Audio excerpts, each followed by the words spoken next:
Hey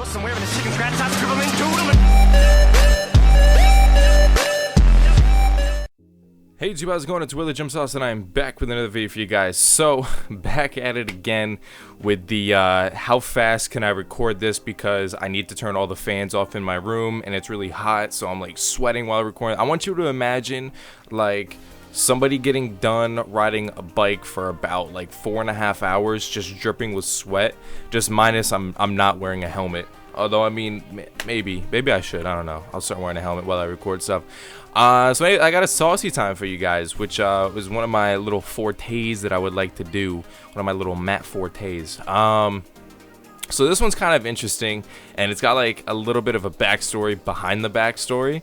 And I know for sure some of you guys have done this before, and it's going to the Grand Exchange and trying to buy something for 1GP. Now, this never really worked with anything super expensive, but what I found that worked the most is like resources and things that people would collect a lot of and then just try to dump. And I'm an advocate of this, because when I'm going to sell something, if I'm too lazy to just spam click like the -5% option, I'll literally just throw something in for 1GP. I'm a little bit more cautious now because of the few times that I did kind of get cucked by it and actually selling for 1GP, and that really made me upset. It made me not want to play for about 3.5 months. Yeah, I'm way more cautious now. But so basically what I did back in the day is me and my one friend, we would always try to find different money makers, but we would try to do stuff where if we were out doing a money making method, we also wanted to be making money while we're making money, if that makes sense.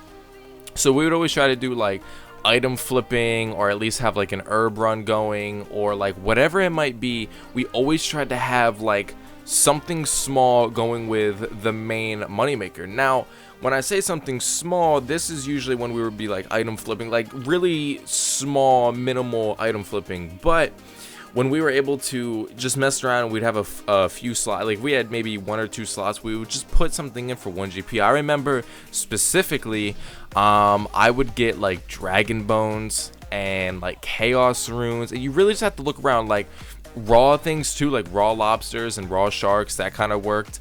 Little things like logs, anything that you could really think of that has like a high buy limit that people can easily collect and are kind of like always in the market. Like resources are always there, so like runes and fish and ore and everything like that. And I remember that I was able to get like, I don't know, I saved up nearly like 1k dragon bones, and I know that might not sound like a lot, but if you're like, we were already doing main money makers like back in the day. This is way back in the day, so like, you know, green dragons, and maybe even moving into the very beginning of frost dragons. Just as you're already making like 2 to 3 mil per hour, just imagine being able to add like that little extra thing in. And it's like, you try to think about things, and this might sound really stupid to some people, but you can kind of relate that to real life. You know what I mean? Like, some people have, like, I guess this could go pretty negative real quick, but you could have like a main job and then have something on the side, you know, maybe like, you know, I don't know, maybe stripper, or like selling drugs. I'm just kidding. I'm trying to get like the negatives out of the way.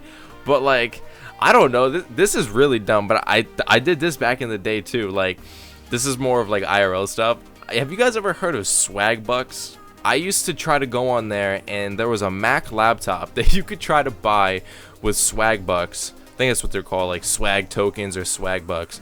And I saved up enough. Like, I went on this thing like every single day, and I like watched ads, and I did everything I could, and I actually got enough swag bucks to buy a MacBook. It was like a 13-inch MacBook. It was like the lowest thing they possibly had. But when you would go to buy it, it was like, oh, this is currently out of stock, you know, come back later, blah blah blah. I don't think it ever came back in stock, because I never got it, and I just spent it on like other things. I think it was like Amazon gift cards or something. But like, I don't know, just little things like that. So if you guys have any stories of where you went to go buy something for 1GP, like if you actually ever hit the jackpot, you know, let me know. Or maybe if it wasn't even 1GP, maybe if it was like, for me, when I did my From Scratch series, I would always take my cash stack and I would put it in for like a party hat, something I knew wasn't gonna sell, but it could hold my cash instead of me keeping it in the bank or putting on another account. Like, did anything like that ever happen? Have you ever put in like your cash stack to kind of save it there or something, or just like a random number and something actually pop off and you actually get it? I'm actually very interested to know. So let me know down in the comment section below if you guys enjoyed the video. Remember to leave a like. By the time this video goes up, I'm gonna try to upload my videos when I go live, so you guys can watch this and then have a chance to click on like the hey, he's live right now option and come over and check me out too. So we'll see how that goes. New hardcore Iron Man video either tomorrow or the day after, and I will see you guys in the next one. Peace.